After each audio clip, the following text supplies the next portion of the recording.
ایک دن صحابہ بیٹھے تھے سارے، حضرت ابو بکر صدیق بھی تھے، فاروق اعظم بھی تھے، عثمان غنی بھی تھے، ڈھیر ساری تعداد تھی صحابہ کی، سارے تشریف فرما تھے۔ حضرت عبداللہ ابن عمر رضی اللہ تعالیٰ عنہ حدیث کے راوی ہیں، اور مستدرک للحاکم کے اندر، ابن حبان کے اندر یہ روایت موجود ہے۔ فرماتے ہیں صحابہ نہ بات کر رہے تھے، اور بات یہ کر رہے تھے کہ یار لوگوں کو گناہوں سے کیسے روکا جائے،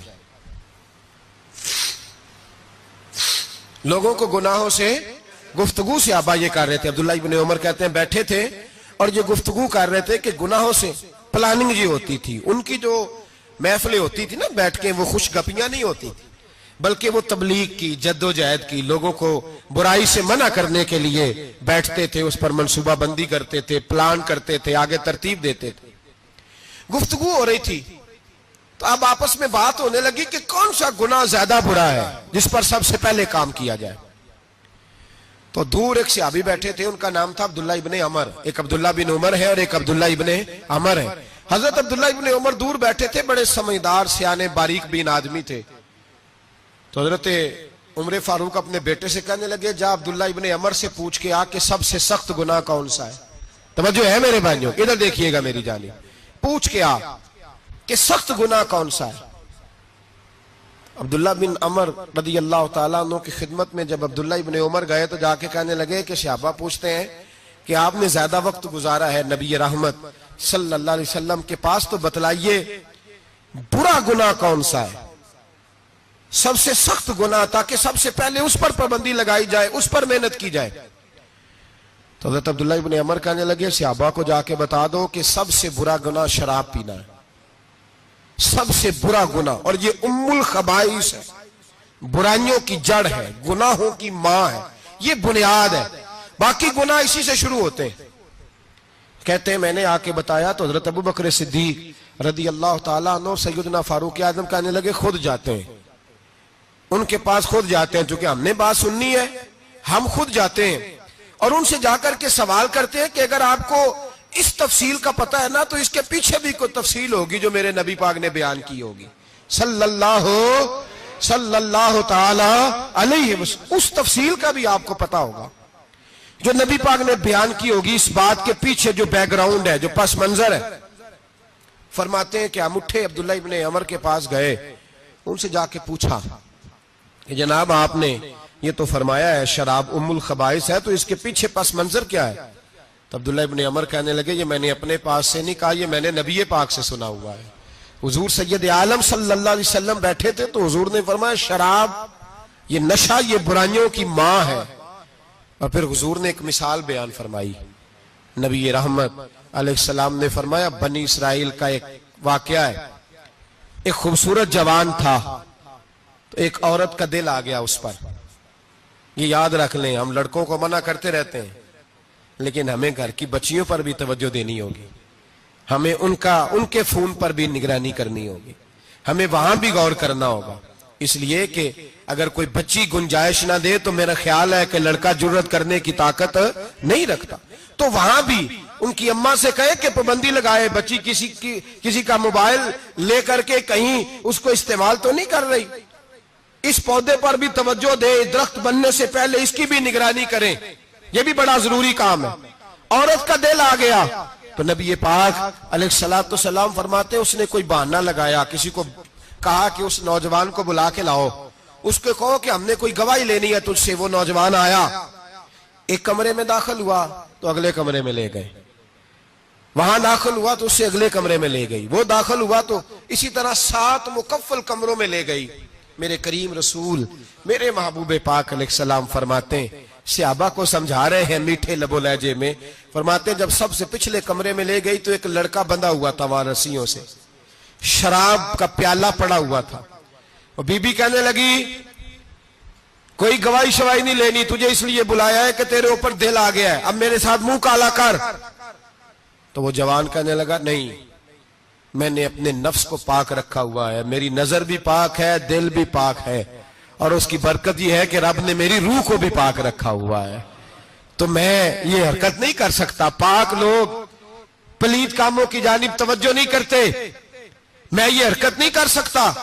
اقبال نے اپنے بیٹے کو دعا دی تھی، اس نے کہا تھا حیا باقی نہیں ہے زمانے کی آنکھ میں، خدا کرے کہ رہے تیری جوانی بے داغ، خدا کرے کہ رہے تیری جوانی بے داغ۔ کہا میرے ساتھ منہ کالا کر، اس نے کہا میں نہیں کرتا۔ کہنے لگی چل پھر اس کو قتل کر، اس کو میں نے باندھا ہوا۔ اس نے کہا میں قتل کیوں کروں، میری کیا دشمنی ہے؟ کہا پھر شراب پیو۔ کہا میں شراب بھی نہیں پیتا۔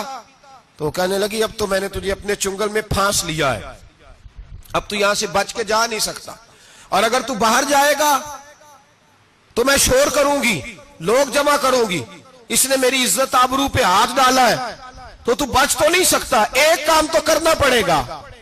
محبوب فرماتے ہیں اس نوجوان نے سوچا کہ زنا بھی بہت بڑا جرم ہے، قتل بھی بہت بڑا گناہ ہے، چلو اب مجبوری ہے تو شراب پی لیتا ہوں۔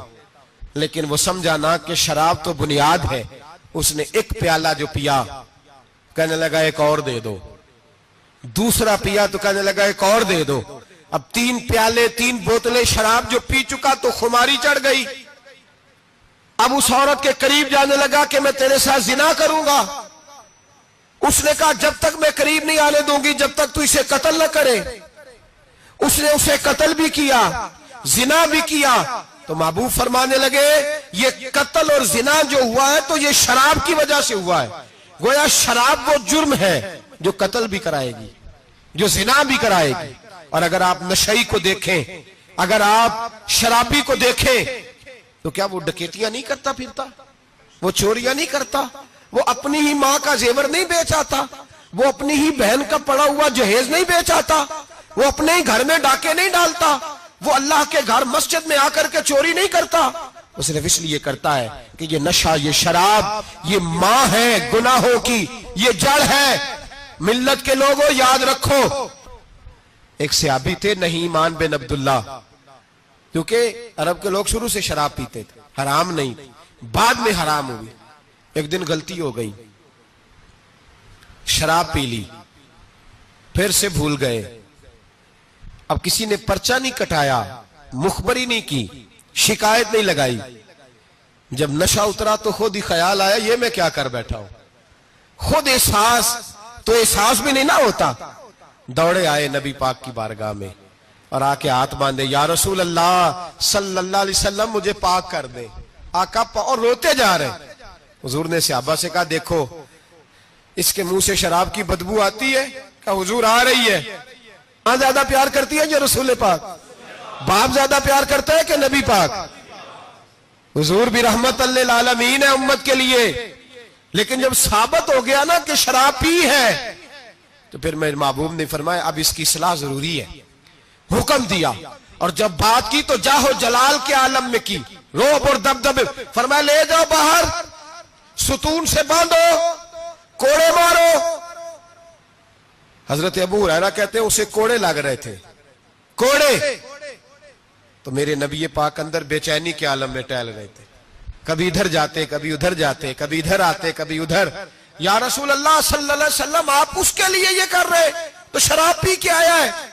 تو میرے حبیب نے فرمایا تو نے غلطی کرنا دیکھا ہے، احساس کرنا نہیں دیکھا، خود چل کے آنا معافی مانگنا نہیں دیکھا۔ میرے نبی پاک نے فرمایا غلطی ہوئی ہے تو میں نے سزا بھی دی ہے اور مجھے امید ہے آئندہ غلطی کرے گا بھی نہیں، لیکن غلطی ہو گئی تو کیا ہوا، وہ خدا سے بھی پیار کرتا ہے، محمد مصطفیٰ سے بھی پیار کرتا ہے۔ ان لوگوں کو معاشرے سے کاٹے نہ، ان کو جہاز کہہ کے نشئی کہہ کے کاٹے نہ۔ یہ کسی ماں کی آنکھوں کے تارے ہیں، یہ کسی بہن کے راج دلارے ہیں، کسی بیوی کے سر کا تاج ہے۔ کوئی بیٹی انتظار کر رہی ہے کہ میرا باپ شام کو گھر آئے گا۔ او بھائیو، ان پر محنت کرو، ان کے علاج کراؤ، جد و جہد کرو ان کے لیے، انہیں توبہ کی طرف لاؤ۔ میرے شیخ پیرانے سلسلہ حضرت جنید بغدادی رحمت اللہ تعالیٰ علیہ تقریر کر رہے تھے تو ایک شرابی پہ اثر ہو گیا، دوڑا ہوا آیا، کہنے لگا حضور ہر روز شراب پی ہے، 40 سال ہو گئے شراب پیتے، آپ کی باتیں دل کو لگ گئی ہیں، لیکن آج توبہ کروں گا تو اللہ معاف کر دے گا۔ تو حضرت جنید بغدادی فرمانے لگے تیرا کوئی انتظار کر رہا ہے؟ تو کہنے لگا حضور نشئیوں کا، شرابیوں کا کون انتظار کرتا ہے؟ کچھ زمانہ اماں انتظار کرتی تھی، اب سمجھ گئی وہ نہیں آئے گا، کون انتظار کرتا ہے؟ سمجھ گئی وہ نہیں آئے گا. کچھ عرصہ بیوی نے انتظار کیا, سمجھ گئی کسی نالی میں پڑا ہوگا, نہیں آئے گا. بہن بھائی بال بچے انتظار کرنا چھوڑ گئے, اب میرا کوئی نہیں انتظار کر رہا. تو حضرت جنید بغدادی رو پڑے, فرمانے لگے نہیں, رب کی رحمت تیری توبہ کا ابھی بھی انتظار کر رہی ہے, خدا کا کرم تیری توبہ کا انتظار کر رہا ہے, آ جا, دروازہ کھلا ہوا. لوٹ آیا. وہ شخص کہتا ہے جب بات سنی تو اللہ اکبر کہا, کپڑے پھٹ گئے, قدموں میں گرا, وضو کیا, غسل کیا, مسجد آیا, کہنے لگا یا اللہ تو واقعی راضی ہے, واقعی راضی ہے. تو فرماتے ہیں جب وہ رو رو کے یہ دعا کر رہا تھا تو مسجد کے ہر کونے سے آواز آنے لگی, تو نے سچی توبہ کر لیا تو تیرا رب راضی ہو گیا ہے, ان کو پکڑ کے لاؤ. اور حضرت جنید نے یہ بات سیکھی کہاں سے؟ حضرت سیری سختی سے. حضرت سیری سختی آپ کے مرشد دے تو گزر رہے تھے گلی میں, ایک درخت کے نیچے رش بڑا تھا, درخت تھا تو لوگ وہاں کٹے تھے, رش تھا. تو آپ نے کہا جنید پتا تو کر یہاں کیا ہے. لوگوں نے کہا حضور ایک شرابی شراب کے نشے میں مست آل فول بول رہا ہے اور لوگ تماشا دیکھ رہے ہیں. حضرت گئے, چھڑی ہاتھ میں تھی, جوانوں سے کہا چلو نکلو بھاگو. سب لوگ چلے گئے. تو فرمایا جنید جا پیالے میں پانی لا. فرماتے میں پانی لایا تو حضرت نے اپنے ہاتھوں سے اس کا منہ دھو ڈالا. اللہ کرے ان کا کوئی منہ دھونے والا یاد آئے, اللہ کرے کوئی آئے جو ان کا منہ دھو ڈالے. یہ تو بیچارے اب الجھ گئے گناہ میں, کوئی آئے ان کا بازو تھامے, دھو کے نہ منہ. تو رب کریم کے ولی کی آنکھوں میں آنسو آئے اور کہنے لگے اے اللہ میں نے منہ اس لیے دھویا ہے کہ جتنے لوگ شراب کی بو سونگیں گے اس کے شرابی ہونے پہ گواہ بنیں گے. چلو اب منہ دھویا ہے, کوئی بو تو نہیں نہ سونگے گا, اور لوگ تو گواہ نہ بنیں گے کہ شرابی ہے. اور پھر رو کے کہنے لگے اے اللہ جو میری طاقت تھی وہ میں نے کر دیا, اب جو تیرے قبضے میں ہے تو بھی رحمت فرما. میری طاقت میں منہ دھونا تھا, میں نے دھو ڈالا ہے, تو دل دھو دیا کرتا ہے, مہربانی کر اس کے دل کو بھی صفائی عطا فرما دے. یہ کہہ کے چلے گئے. فرماتے ہیں حضرت جنید میں تہجد کا وضو کرا کے جناب سیری سختی کو مسجد میں لے کے پہنچا تو وہ شرابی مجھ سے پہلے مسجد میں بیٹھا ہوا تھا اور آوازیں آ رہی تھی, سری تو نے منہ دھویا تھا تو ہم نے دل بھی دھو ڈالا ہے, دھو ڈال. ان کے بازو تھامو. اگر حکومتیں تغافل برستی ہیں, غفلت کرتی ہیں تو امت کو, باقی لوگوں کو تو جاگنا چاہیے, پر محنت کرو, انہیں بچاؤ, ورنہ ان کی دنیا تو خراب ہو ہی گئی, آخرت بھی بگڑ جائے گی, آخرت بھی. عبداللہ بن مبارک رحمت اللہ علیہ فرماتے ہیں ایک آدمی کو تھوڑا سا میرے پاس آیا جایا کرتا تھا, کچھ اس نے تھوڑا سا سیکھا تھا پھر چھوڑ گیا. ایک دن اس کی بیوی کا پیغام آیا کہ حضور آپ کے پاس آیا کرتا تھا, اب تو موت کا وقت قریب آ گیا ہے, مہربانی کریں تشریف لائیں. تو عبداللہ بن مبارک فرماتے ہیں میں اس کے گھر گیا تو اس پر سکرات کا عالم تھا, سکرات, موت طاری تھی. میں سمجھ گیا کہ اب انتقال کر جائے گا. تو فرماتے میں نے اس کے پاس کلمہ پڑھنا شروع کر دیا, لا الہ الا. جب کسی کے پاس جائے نا مرض وفات میں تو اسے کہنا نہیں چاہیے کلمہ پڑھ, کیونکہ علماء فرماتے ہیں کہ اس پر تو موت کا سکرات کی سختی ہے. ہو سکتا ہے آپ کہیں تو اس پریشانی میں وہ کہہ دے میں نہیں پڑھتا, تو اس کے لیے بڑی مصیبت کھڑی ہو جائے گی یہ لفظ کہہ کے. تو آپ اس طرح کریں جب جائیں تو اس کے سامنے جا کے کیا کہیں, کلمہ پڑھنا شروع کر دیں, پڑھنا شروع کر دیں, لا الہ الا اللہ, یہ آواز دینی شروع کریں, وہ بھی آپ کو دیکھ کے پڑھے گا. تو حضرت عبداللہ بن مبارک کہتے میں گیا تو اس پر موت طاری تھی, میں نے اس کے سامنے نا بلند آواز سے کلمہ پڑھنا شروع کر دیا. تو وہ ساری باتیں کرتا, لیکن جب وہ کلمہ پڑھنا چاہتا نا لا الہ الا اللہ محمد الرسول اللہ صلی اللہ علیہ وسلم, اس کی زبان سے نکلتا نہیں تھا. فرماتے میں بڑا پریشان ہوا, میں نے اس کو کہا تو کیا کر رہا ہے؟ تو وہ رو پڑا, کہنے لگا حضور میں کوشش کرتا ہوں, باقی سارے لفظ نکلتے ہیں, آپ سے باتیں بھی کر رہا ہوں, پر جب میں کلمہ پڑھتا ہوں تو میری زبان پہ جاری نہیں ہوتا. حضرت فرماتے ہیں تھوڑی دیر گزری کہ اس کی روح پرواز کر گئی. میں بڑا پریشان تھا, روز یہ بات میرے ذہن میں گھومتی تھی کہ وجہ کیا تھی. ایک دن مجھے خواب میں ملا, اللہ اکبر. تو فرماتے ہیں اس کا سارا جسم زخمی تھا. میں نے کہا تجھے کیا ہوا اور کلمہ نہ پڑھنے کی وجہ؟ کہنے لگا حضور میرا رب مجھ سے ناراض ہے اور میں بڑی تکلیف میں ہوں, میرے لیے دعا کریں. فرماتے میں نے کہا تیری غلطی کیا ہے؟ کہنے لگا سارا زمانہ روکتا تھا پر میں ہر جمعرات کو شراب پیا کرتا تھا، ہر جمعرات کو میں شراب پیتا تھا، ماں روکتی، بہن روکتی، بھائی روکتے، رشتہ دار روکتے، میں ہر جمعرات کو ہفتے میں ایک دن پیتا تھا۔ اس کا نقصان یہ ہوا کہ مرتے وقت میری زبان پہ کلمہ بھی جاری نہیں ہوا۔ میرے رسول پاک سید عالم صلی اللہ علیہ وسلم کو صحابہ نے بتایا کہ یا رسول اللہ صلی اللہ علیہ وسلم، ایک آدمی شراب اتنی پیتا تھا کہ شراب کے نشے میں مر گیا ہے، نشے کی حالت میں مر گیا ہے۔ میرے حبیب نے فرمایا قیامت کے دن اٹھے گا تو اس کے منہ سے بھی شراب کی بدبو آ رہی ہو، اسی حال میں اٹھایا جائے گا اور سزا دی جائے گا۔ قیامت میں بھی حال بڑا سخت ہوگا، دنیا بھی تباہ، قبر بھی تباہ، آخرت بھی تباہ، اور پھر وہ لوگ زندہ لاشیں بن کے وقت گزار رہے ہیں۔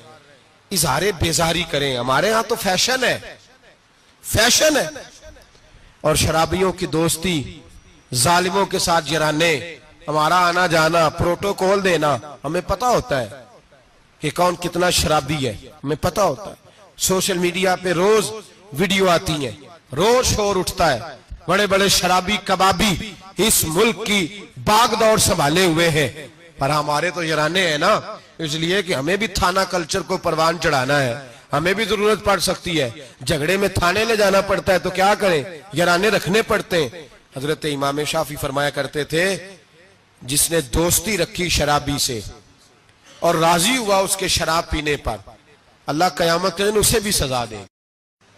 حکم یہ ہے کہ اسے سمجھاؤ، بہلاؤ، قائل کرو، سختی کرو، دوستی توڑو، پھر بھی باز نہ آئے تو رخ موڑ جاؤ، پھر اس کے ساتھ تعلق رکھنے کی اجازت نہیں ہے۔ میرے بھائی، اور ہمارے ہاں تو یہ چودھری اور وڈیرا اور سپہ سالار ہونے کی علامت ہے نا، اب یہ علامت ہے نا جناب، مال آ جائے تو پھر کہتے ہیں وہاں، اور میں نے تو شروع میں کہا تھا اب لوگ اس کو فخر کا باعث جانتے ہیں۔ گندگی کھانے والا باعث فخر نہیں ہوتا، جو گند کھائے وہ باعث فخر نہیں، فخر وہ ہوتا ہے جس کا کردار زیادہ اعلیٰ ہوتا ہے۔ یہ کوئی علامت نہیں کہ میں بڑے قبیلے سے ہوں تو اب ہمارے بچوں کو اجازت ہے وہ نشے کرتے پھریں، شرابیں پیتے پھریں، موج کرتے پھریں، یہ کوئی فخر کی علامت نہیں، یہ شرم کی علامت ہے۔ باپ کا سر آج تو فخر سے بلند ہوتا ہے نا، معاذ اللہ استغفر اللہ، کہ وہ دیکھو جی وہ شرابیں بھی پیتا ہے، مونچھیں بھی بڑی رکھی ہوئی ہیں، بدماشی بھی کرتا ہے۔ پتہ تجھے اس وقت چلے گا جب تیرے پاؤں تک آگ آئے گی، اور جب تیرا گھر اجڑے گا، جب تباہیاں ہوں گی، جب یہ بیچ ڈالے گا ہر شے، جب یہ تجھے کسی کام کے قابل نہیں چھوڑے گا، پھر تجھے خبر ہوگی۔ قرآن نے اسے ناجائز کہا، رسول پاک نے اسے ناجائز کہا، اور مولا علی کی ایک بات تو حرف آخر ہے۔ کسی نے کہا حضور آپ شراب اور نشے کے بارے میں کیا فرماتے ہیں؟ حضرت علی کہنے لگے بہتے دریا میں ایک قطرہ گرے شراب کا اور پھر وہ دریا خشک ہو جائے اور اس کی سطح پہ گھاس ہو گئے، اور میرا گھوڑا اگر وہ گھاس کھا لے تو میں اس گھوڑے کی سواری بھی پسند نہیں کرتا۔ ایک قطرہ شراب گر پڑے۔ جناب ابو بکر صدیق رضی اللہ تعالیٰ عنہ سے کسی نے پوچھا جاہلیت کے زمانے میں تو سارے شراب پیتے تھے، آپ نے کبھی پی تھی؟ تو آپ فرمانے لگے میں وہ کام نہیں کرتا جو کرنے کے بعد بیوی اور بہن کی پہچان ختم ہو جاتی، میں وہ کام ہی نہیں کرتا۔ اتنا غلیظ کام کیسے کروں کہ جو پینے کے بعد یہی خبر نہ ہو کہ بیوی کون سی اور بہن کون سی ہے۔ میں یہ کام نہیں کرتا جو انسان کو رشتوں کی پہچان ہی بھلا دے، میں وہ کام کرتا ہوں جس میں انسان کا شعور بیدار رہتا ہے، عقل بیدار رہتی ہے۔ اپنی زندگی کو سنوارے، اور اگر کسی جگہ یہ غلطی ہے تو کھری اور سچی توبہ کرے، اور اگر دائیں بائیں کوئی ایسا شخص ہے تو اس کا بازو تھامے، محنت کریں، ٹائم دیں، اسے اس دلدل اور گندگی سے باہر نکالیں، یہ بہت بڑی نیکی ہوگی۔ اور ان بہروپیوں کو پہچانے جنہوں نے تھوڑے سے پیسوں کے لیے ملت کے جوانوں کی رگوں میں نہیں زہر انڈیل دیا ہے اور تباہی پھیلا دی ہے۔ دعا کرتا ہوں رب کریم کی بارگاہ میں اللہ ہمیں سمجھنے کی توفیق عطا فرمائے۔ آخر دعوانا